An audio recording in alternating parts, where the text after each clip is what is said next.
Hello everyone. Today I want to discuss about the approximation method used in quantum mechanics. Approximation method के पहले जो हम Schrodinger equation use करके graduation level में problems को solve करते हैं, उन प्रॉब्लम को सॉल्व करने में क्या प्रॉब्लम क्रिएट है जो श्रोडिंगर इक्वेशन से सॉल्व नहीं हो पा रही हैं और हम अप्रॉक्सीमेशन मेथड को यूज करते हैं। सबसे पहले इसका इंट्रोडक्शन देना चाहते हैं। श्रोडिंगर इक्वेशन एक वेव इक्वेशन है। श्रोडिंगर इक्वेशन एक वेव इक्वेशन है क्वांटम मैकेनिक्स में, जो कि एग्जिस्ट करती है to find the exact solution of Schrodinger equation for few idealized system. Idealized system means जैसे एक होता है हार्मोनिक ऑसिलेटर और एक होता है एन हार्मोनिक ऑसिलेटर।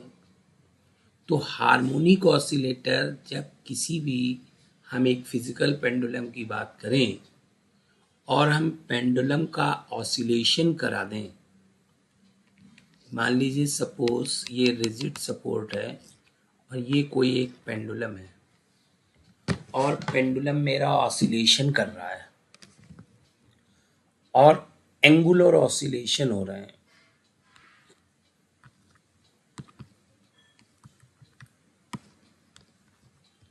अगर इस थीटा को, इस एंगल को वेरी वेरी स्मॉल मान लें तो हमारा ये एज्यूम्ड ऑसिलेशन आपका हार्मोनिक ऑसिलेशन होगा।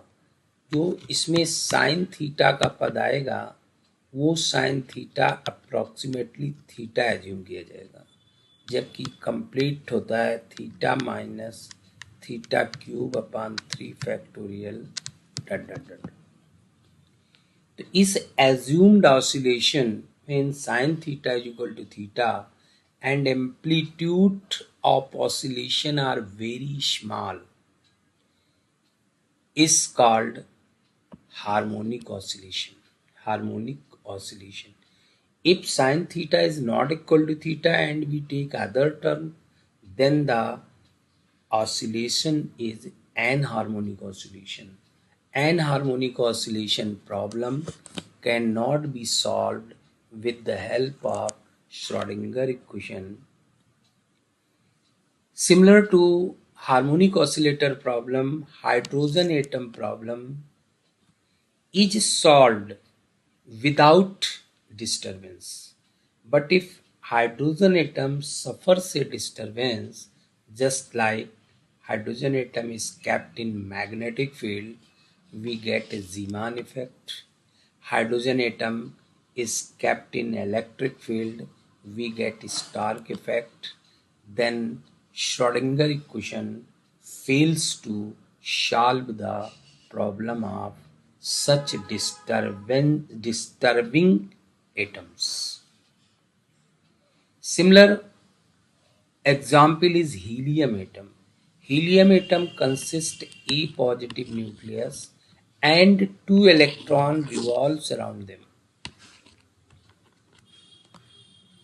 If we ignore the interaction between electron and total energy, that is called in quantum mechanics Hamiltonian, that is equal to kinetic energy of electrons and potential energy of electron and nucleus. Then Schrodinger equation is able to solve to determine their energy eigenvalues, discrete energy levels, and associated their wave functions. But if we take the interaction between electron and electron and additional energy term in the form of potential energy introduces in Hamiltonian, then Schrodinger equation fails to solve such type of problem. In this way, the Schrodinger equation is unsuccess to solve the problems. Then we use approximation method.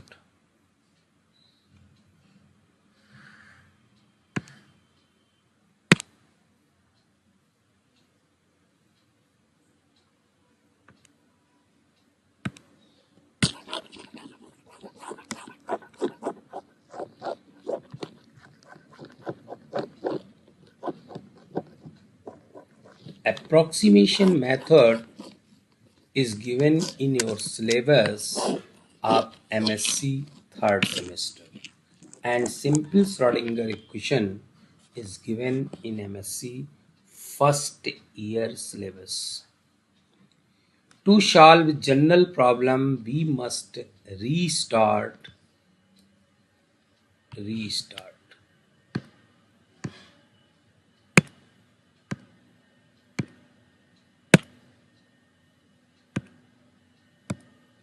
Restart approximation method. Restart approximation methods. A variety of such methods have been developed according to nature of Hamiltonian, and each has its own area of applicability. To study the problem of stationary states, मतलब किसी भी system की states जो होंगी वो stationery होंगी, variable नहीं होंगी, उनकी स्टडी करने के लिए we take following approximation methods.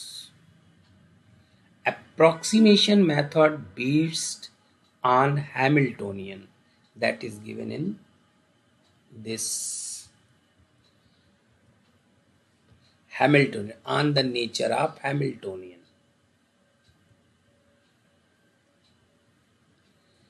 For stationary states corresponding to time independent Hamiltonian, if total energy, that is the Hamiltonian, is independent on time, then for such stationary states problem we solve following approximation method: perturbation theory, variational method, and WKB method.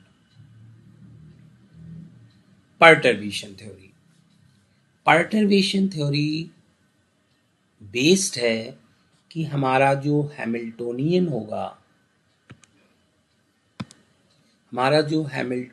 होगा उसमें जो additional change आएगा, this is a Hamiltonian without any disturbance plus H dash.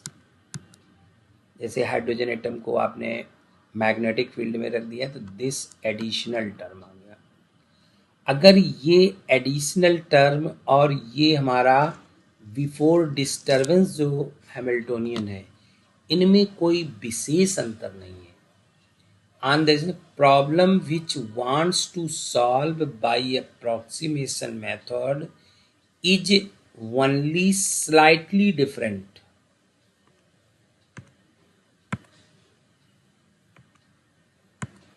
Is only slightly different from of a problem that can be exactly solved. मतलब हमारा hydrogen atom का जो बिना disturbance के जो श्रोडिंगर इक्वेशन के सॉल्यूशन है, उससे हमारा हैमिल्टोनियन एक स्लाइटली डिफर कर रहा है. मतलब जो एडिशनल टर्म आया है वो बहुत स्मॉल है.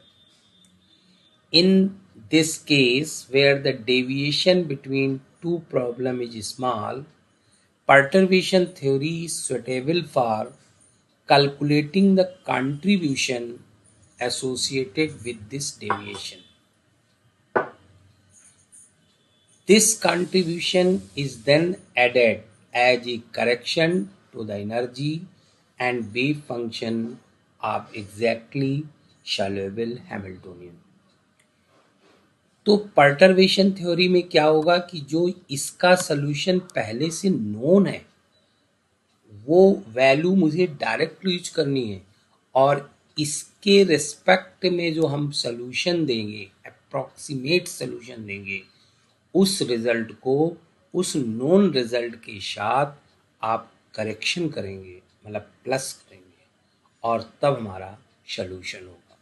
मतलब पर्टर्वेशन थ्योरी का डिटेल पढ़ेंगे तब आप ये पाएंगे कि एक जो एच नॉट हमारा है इसको मुझे सॉल्व नहीं करना है, इसकी एनर्जी आइगन वैल्यूज और वेव फंक्शन मुझे डायरेक्ट नोट करना है और एच डैश की मुझे सॉल्व करना है और बाद में दोनों को ऐड कर देना है, तो हमारा टोटल सोल्यूशन निकल आएगा।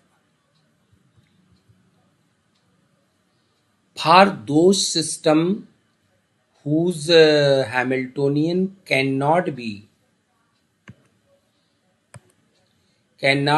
reduced to an exactly soluble part plus a small correction h naught plus h dash, ऐसा नहीं लिखा जा सकता है। बहुत सारे ऐसे केसेज होंगे जिसमें हम एच नॉट प्लस जो डिस्टर्बेंस से जो एनर्जी आई है, एच डैश टर्म आया है, उसको हम एच नॉट से अलग नहीं लिख सकते, वो हमारा एनर्जी टर्म उसी के साथ जुड़ा होगा, मतलब सेपरेट नहीं कर सकते।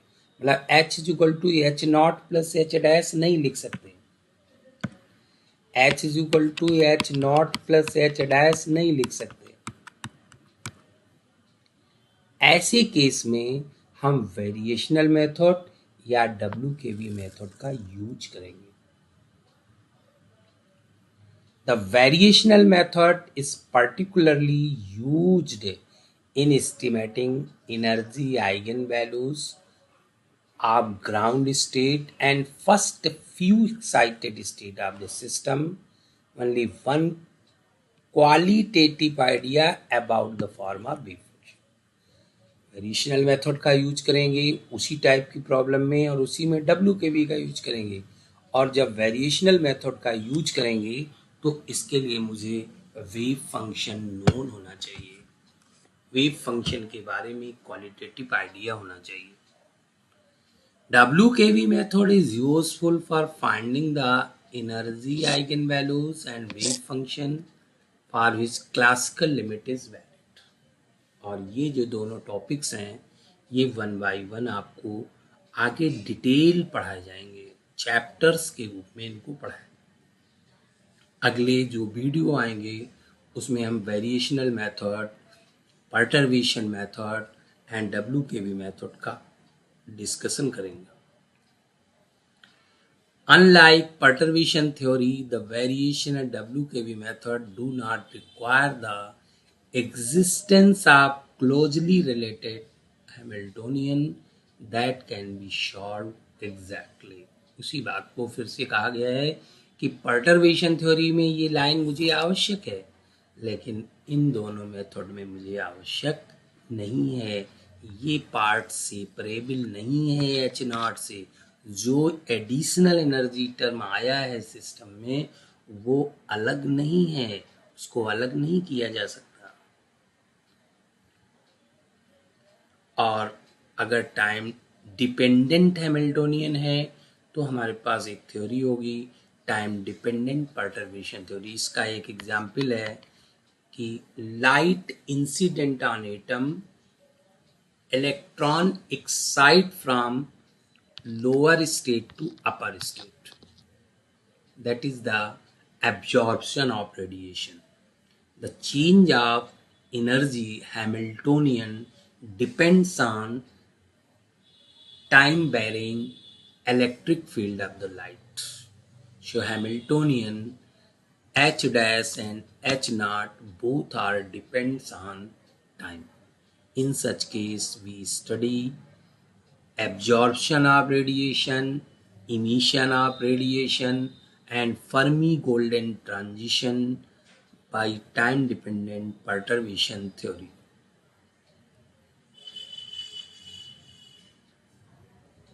The application of approximation method to the study of stationary states consists finding the energy eigenvalues Ek and wave function psi of time independent Hamiltonian H that does not have exact solution.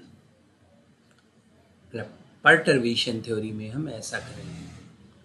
We use Schrodinger equation H psi k is equal to E k psi k, where H is the Hamiltonian of the system and psi k is the wave function that represent the state function. Realized cases. So time independent perturbation theory.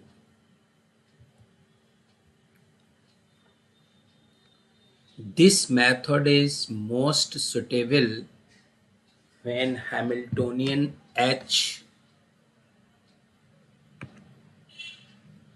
is very close to H naught. जो हमारा system का total Hamiltonian है वो without disturbance पर जो Hamiltonian है उससे उसके क्लोज हमारा हैमिल्टोनियन है system. This is the Hamiltonian of the system without disturbance, and this additional term introduces in total energy of the system due to disturbance.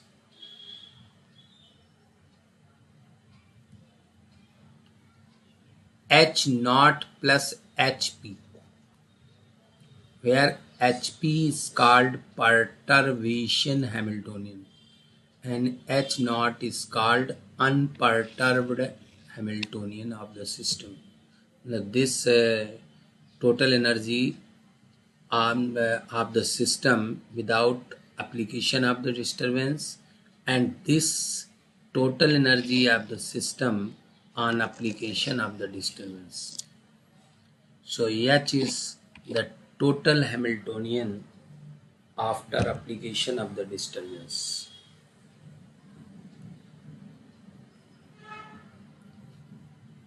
HP is assumed as lambda H dash, where lambda is a dimensionless parameter and which is very small compared to 1. 1 से बहुत छोटा है. This is a HP is a very small term. So the Schrodinger equation of equation number 1 is H naught plus lambda H dash psi k, kth state wave function is equal to E k psi k.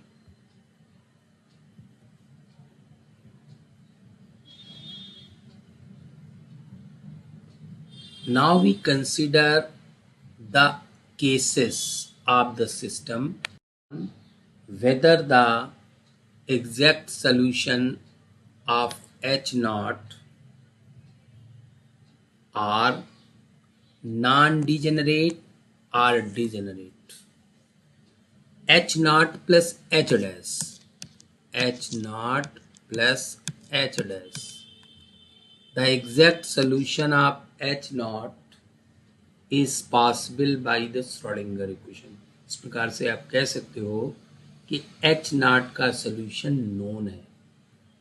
अब जो H naught का solution known है उसके 2 cases बनते हैं, 2 separate cases. One is the non-degenerate and other is the degenerate. इस प्रकार से हमारा time independent perturbation theory 2 part में डिवाइड हो गई. Time independent perturbation theory for non degenerate and time independent perturbation theory for degenerate. What are the non-degenerate?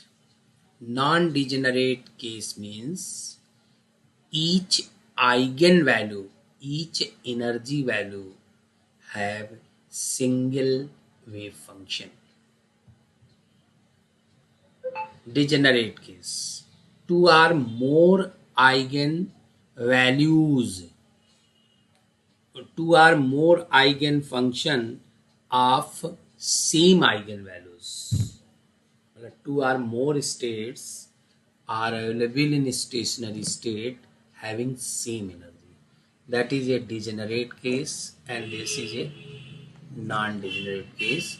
So perturbation theory is based on degenerate case or non-degenerate case. First topic चलते हैं non degenerate case perturbation theory. सबसे पहले Hamiltonian system का लिखते हैं H naught plus lambda H dash and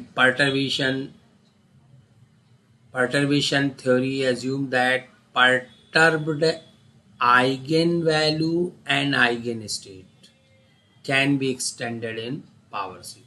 जो हमारे perturbed eigenvalues हैं, एनर्जी की वैल्यूज हैं, और जो हमारे वेव फंक्शन हैं वो हमारे एक पावर सीरीज के रूप में एज्यूम करते हैं. kth स्टेट का वेव फंक्शन ये पावर सीरीज के फॉर्म में एज्यूम कर लेते हैं और उसकी एनर्जी इस पावर सीरीज के फॉर्म में, मतलब ये वेव फंक्शन इस एनर्जी के लिए है, ये वेव फंक्शन इस एनर्जी के लिए है, ये वेव फंक्शन इस एनर्जी के लिए. Now using in Schrodinger equation H ket psi k is equal to ई के साई के. देखिए आप लोग लास्ट ईयर पढ़ चुके हैं कि जब मैं साई के लिखता हूं इसका मतलब होता है कैट साई के, मतलब केथ स्टेट के स्टेट फंक्शन को रिप्रेजेंट करता हूं. इसको आप ऐसे भी लिख सकते हो कि state vector of kth state, इसी सिस्टम की केथ स्टेट का वेव फंक्शन है. जब कोई पार्टिकल केथ स्टेट में मोशन कर रहा है तो उसके साथ जो डी ब्रॉगली वेव है उसका वेव फंक्शन है. जो डी ब्रॉगली वेव है उसका स्टेट फंक्शन है साई की. Now use the value H Sai के एंड ई के in this equation. H Sai k is equal to ई के साई के. तो एच वैल्यू ये पुट कर दी, साई के वैल्यू ये पुट कर दी, ई के आपकी ये वैल्यू पुट कर दी और साई के ये पुट कर दी. Now multiply in both side and equating the coefficient of various power of lambda.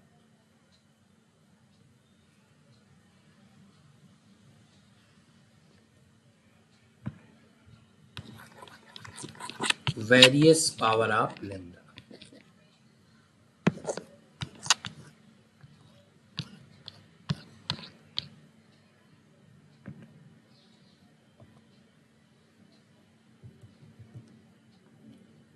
If we take the coefficient of power of lambda के power naught, मतलब note the term containing independent on lambda, that is this. This is called unperturbed part. Without disturbance, the Schrodinger equation H naught psi k naught is equal to E k naught psi k naught.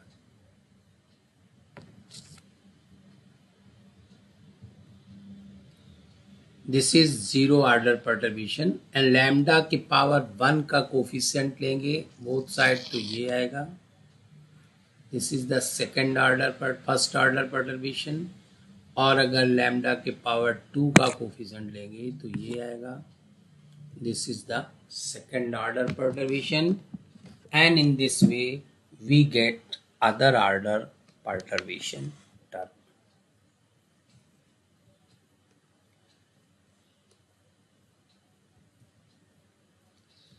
अब हम study करेंगे first order perturbation.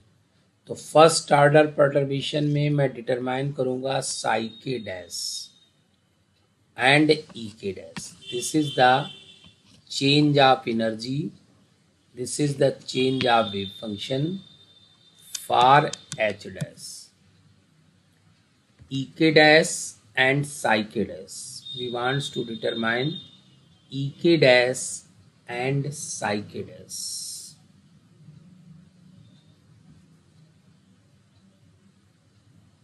These all equations are the zero order, first order and second order and other higher order perturbation terms.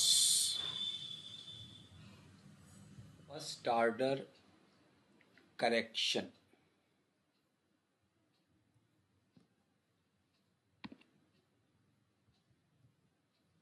Now take this first order equation, h naught psi k dash plus h dash psi k naught is equal to e k naught psi k dash plus e k dash psi k naught.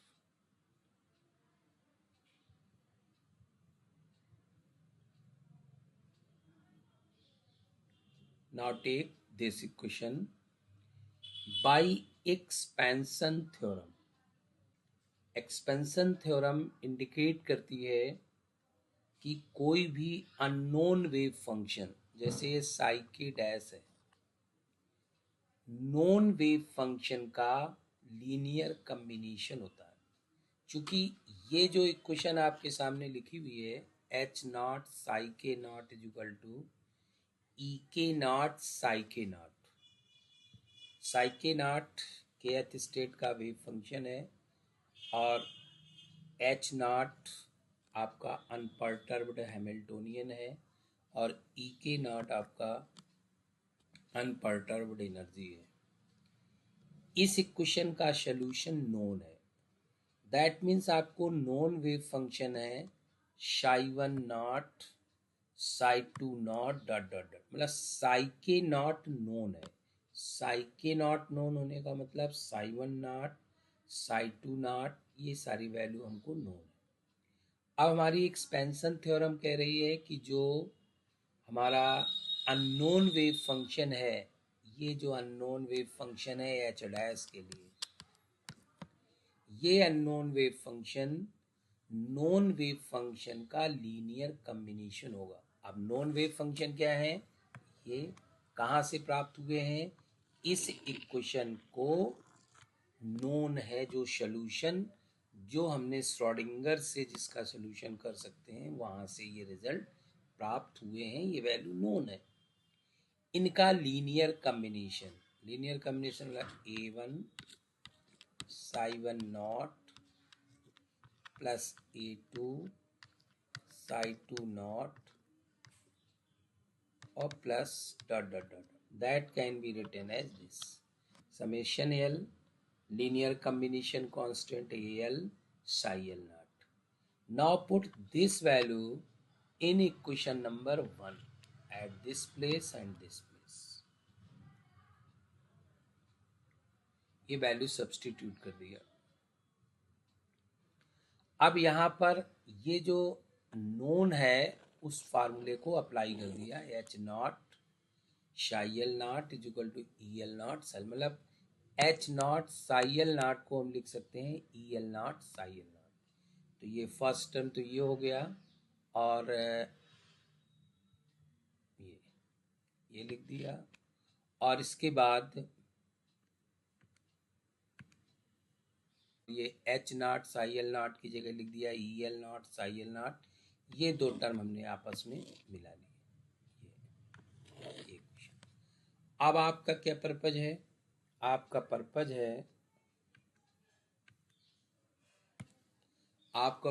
है ई के dash calculate करना और A L calculate करना. अगर आप A L calculate कर लेंगे तो नॉन वेव फंक्शन निकल आएगा. ये अगर ए एल कैलकुलेट कर लेंगे तो नॉन वेव फंक्शन साई के डैश निकल आएगा और अगर ई के डैश कैलकुलेट कर लेंगे तो इसकी वैल्यू निकल आएगी। तो सबसे पहले हम ई के डैश कैलकुलेट करेंगे और इसके बाद फिर साई के डैश जो कैलकुलेट करना है उसके लिए ए एल को कैलकुलेट करेंगे।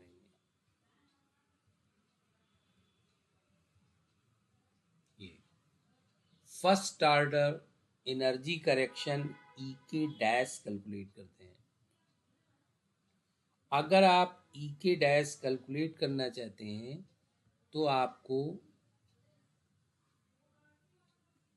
इस टर्म को खत्म करना पड़ेगा। इस टर्म मतलब साई के नॉट अगर आप खत्म कर दें तो ई के डैश की वैल्यू निकल आएगी। और हम एक प्रॉपर्टी जानते हैं, अगर कहीं हमारा इस टाइप से लिखा हो ये तो इसकी वैल्यू 1 होती है।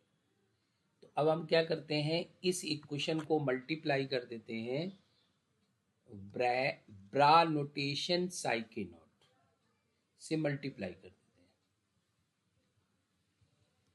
ये मल्टीप्लाई कर दिया। जैसे ही मल्टीप्लाई करेंगे तो ई के डैश एनर्जी बाहर आ जाएगी और इसकी वैल्यू 1 हो जाएगा।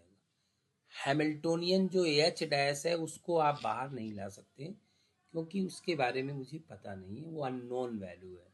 इसका मतलब ये टर्म ऐसे लिखा रहेगा, जो एनर्जी का टर्म है उसको बाहर ला सकते हैं, इसको बाहर ला सकते हो और इस टर्म को भी आप आउट ला सकते हो इस ब्रैकेट नोटेशन, मतलब इस नोटेशन को आप ब्रैकेट कहते हो इसको। ये तो इस नोटेशन से एनर्जी को बाहर ला सकते हो, लेकिन हैमिल्टोनियन एच डैश को बाहर नहीं ला सकते। एच नॉट को ला सकते हो क्योंकि वो फिक्स वैल्यू है, एच डैश को नहीं ला सकते। देखिए इसकी वैल्यू आपकी 1 हो जाएगी, इसकी वैल्यू आपकी 0 हो जाएगी, क्योंकि जब तक यल और के बराबर नहीं होगा तब तक इसकी वैल्यू 0 आएगी। इसको आप इससे देख सकते हो, ये अपनी एक प्रॉपर्टी है आर्थो नॉर्मल प्रॉपर्टी। अगर n और m इक्वल होगा तो इसकी वैल्यू 1 आएगी, अगर n और m इक्वल नहीं होगा तो इसकी वैल्यू 0 आएगी। आप इस टर्म के बारे में सोचिए कि l आपका समेशन लगा हुआ है, l की वैल्यू कुछ भी हो सकती है। तो l की वैल्यू अगर आप कह दो k के बराबर है तो ये टर्म आपका 0 हो गया। आप कह दो कि l की वैल्यू k के बराबर नहीं है, मान लीजिए आपने कहा k बराबर 1, तो यल आपका हो सकता है 1 2 3 4 5 6 7 कोई भी हो सकता है। तो आपने कहा यल और के दोनों इक्वल हैं तो ये टर्म आपका 0 हो गया। लेकिन आपने कहा यल के इक्वल नहीं है तो यल माइनस ई के तो शून्य नहीं होगा, लेकिन आपकी जो ये वैल्यू है शून्य हो जाएगी। क्योंकि ये प्रॉपर्टी लिखी है कि जब तक आप जैसे ही जब तक ये दोनों यल और के मतलब दोनों स्टेट सेम स्टेट के वेव फंक्शन नहीं होंगे तब तक इसका मान 0 आएगा।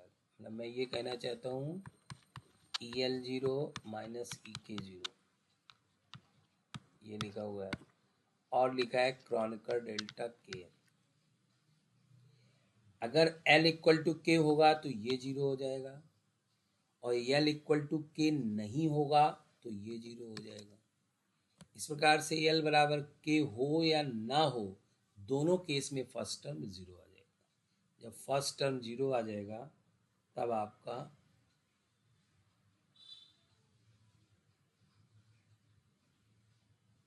ये आ गया जाएगा, दिस इक्वल टू दिस आ गया। मतलब ई के dash is equal to H dash k हमने रिप्रेजेंट कर दिया है साई के नॉट एच डैश साई के नॉट को हमने लिख दिया है एच डैश के, मतलब ये लिख दिया है एच डैश। और हम जानते हैं कि ये जो टर्म होता है ये हमारा क्वांटम मैकेनिक्स में एक्सपेक्टेशन वैल्यू रिप्रेजेंट करता है of H dash, expectation value of H dash या average value of H dash. H dash क्या है, अननोन वेव फंक्शन। इस प्रकार से first order energy correction E के dash is the expectation value of unknown wave function H dash. ये line आपकी लिखी।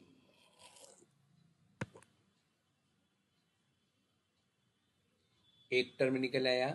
अब आप सोचिए कि आपने यहां क्या किया, इसमें क्या निकालना था आपको? ये ई के नॉट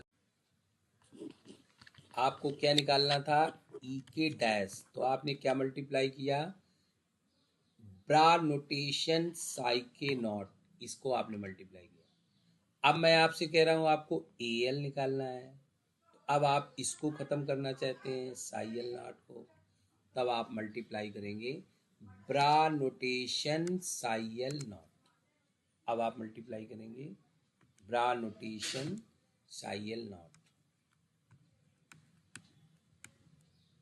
ये जैसे ही मल्टीप्लाई करेंगे ये टर्म आपका 1 हो जाएगा, ए एल की वैल्यू निकल आएगी। तो नेक्स्ट लाइन आपको यही करना है।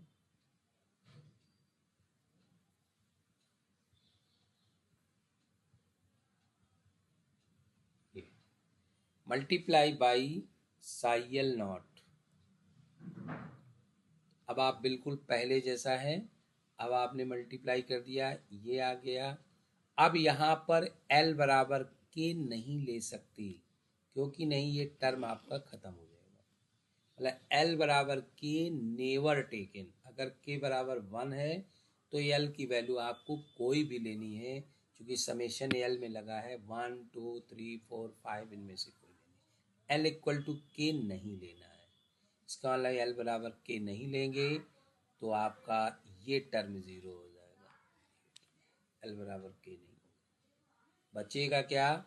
ये टर्म और ये टर्म, क्योंकि ये तो 0 हो नहीं सकता, क्योंकि इसमें एच डैश लिखा हुआ है। एच डैश जब तक बाहर नहीं आ जाएगा तब तक ये प्रॉपर्टी नहीं लगेगी। एल बराबर डज नॉट इक्वल टू के, इसलिए यहाँ पर जो समेशन लगा है इसके ऊपर प्राइम लगा है। समेशन के ऊपर जो प्राइम लगा होगा वो ये इंडिकेट करेगा कि एल के नहीं लिया गया है, बाकी और कोई भी वैल्यू ले ली गई है, और इसको रिप्रेजेंट कर दिया गया है एच डैश एल के, अपनी सुविधा के लिए। इस प्रकार से ए एल की वैल्यू निकल आई, और जो आपने पहले एज्यूम किया था साई के डैश, उसमें ए एल का मान रख दिया, और फाइनल आपका ये वेव फंक्शन। तो this is a complete correction of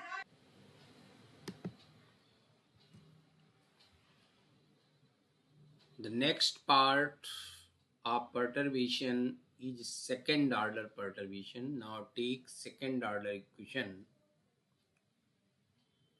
this. Now we want to determine the value of second order perturbed wave function psi k double dash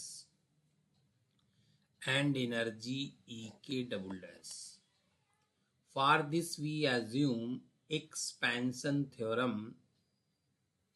Such unknown wave function is the linear combination of known wave function, where BL is the linear combination constant, and psi k dash is equal to AL psi L naught, where AL is the linear combination constant. Now putting in this equation, we will get this equation. Now use unperturbed Hamiltonian Schrodinger equation this in this place. मतलब H naught psi L naught is equal to EL naught psi L naught. तो ये हमारा हो जाएगा EL naught minus EK naught, this term. EK dash minus H dash AL psi L naught EK double dash psi K naught. Now we want to determine the value of EK double dash. For this, we use normalizing property psi K naught is equal to 1. Bracket notation psi K naught same wave function है, इसलिए इसकी value 1 होती है. So only this part is given in this place, so we multiply this equation by psi k naught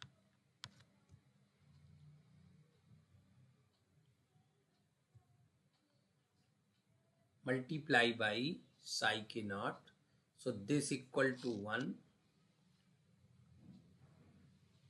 and psi k naught ek dash psi l naught. Ek dash is a constant, can be taken out from the summation, but h dash cannot be taken out from the summation because this is a unknown value.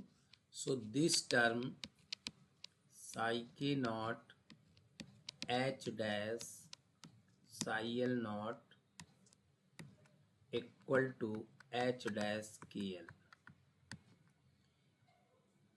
और जब आप ई के dash लोगे तो this value psi k naught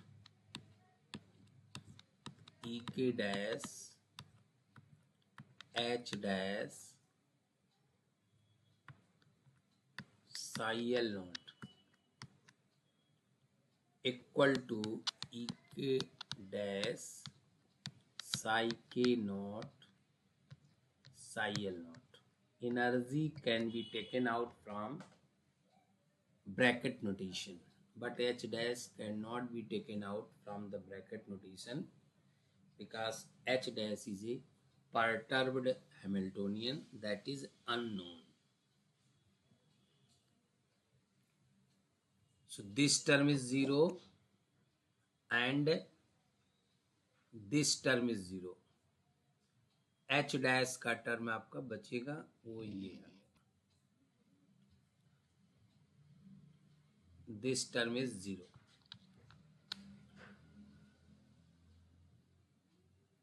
So AL is equal to this.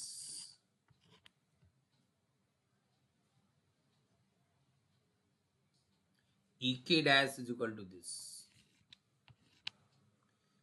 AL is known from first order perturbation. So put the value of AL, you will get this value.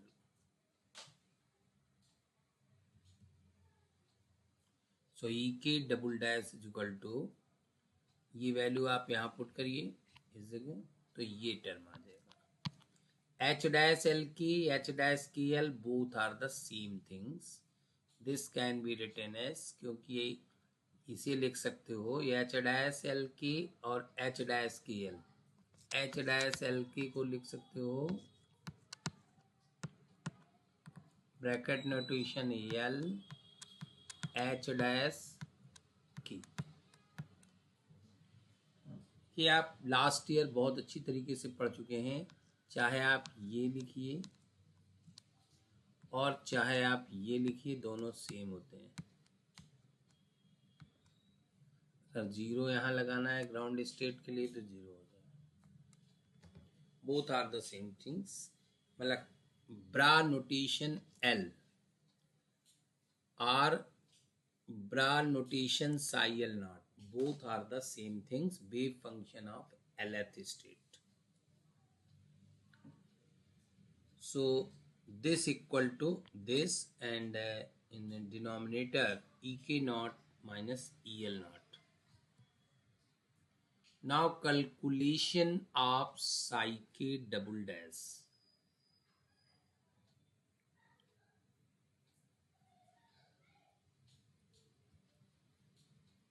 Psi k double dash. Psi k double dash means आपको BL determine करना है. BL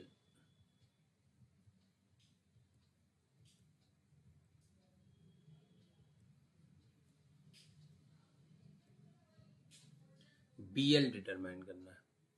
अगर आप BL determine करना चाहते हैं तो आपको psi l 0 ब्रा नोटेशन से मल्टीप्लाई करना पड़ेगा. तो दिस इक्वल टू 1 ई के डैश psi l 0 ई के डैश आ जाएगा.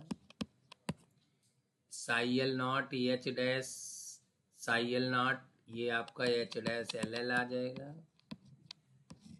और ए एल आ जाएगा. This equal to 0.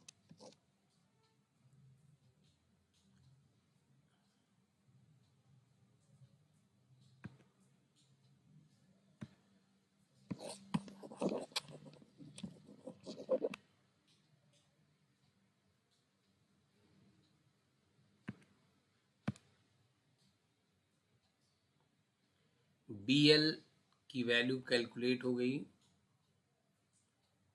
AL के टर्म में। AL की वैल्यू आपको सब्सटीट्यूट कर देनी है तो BL निकल आएगा, और BL कैलकुलेट होने के बाद साई के डबल डैश आपका कैलकुलेट हो जाएगा। Psi k double dash is equal to this, क्योंकि साई के डबल डैश आपने शुरू में लिखा है summation L BL psi L naught।